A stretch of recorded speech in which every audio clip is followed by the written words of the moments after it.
মঞ্চত উপস্থিত প্ৰধান অতিথি আৰু আমাৰ প্ৰধান শিক্ষয়িত্ৰীলৈ আৰু ছাত্ৰ ছাত্ৰীসকললৈ আমাৰ আন্তৰিক শুভেচ্ছা জ্ঞাপন কৰিলো। অত্যন্ত দুখ আৰু বৰক্ৰান্ত মনলৈ কোৱা হৈছে যে আজি আমাৰ বিদায় অনুষ্ঠান। যদি আমি মনত পেলাওঁ যে এইটো এটা বিদায় অনুষ্ঠান, কাৰণ মনলৈ চিৰ বিদায় সম্ভৱ নহয়।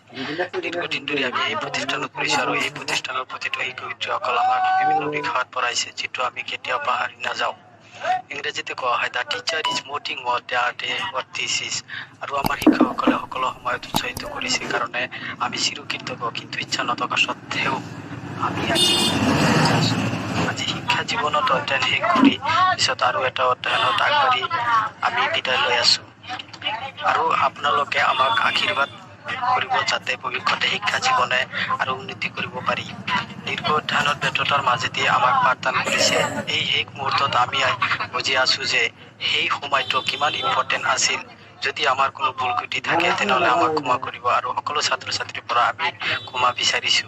আৰু বিদায় মুহূৰ্তত আমি এতিয়া বেছি ক'বলগীয়া নাই, আৰু এই অনুষ্ঠানৰ সকলো শিক্ষক শিক্ষয়িত্ৰীৰ আৰু ছাত্ৰ ছাত্ৰীসকলৰ উজ্জ্বল ভৱিষ্যত কামনা কৰি মই মোৰ চমু বক্তব্য এইখিনিতে সামৰণি মাৰিছো।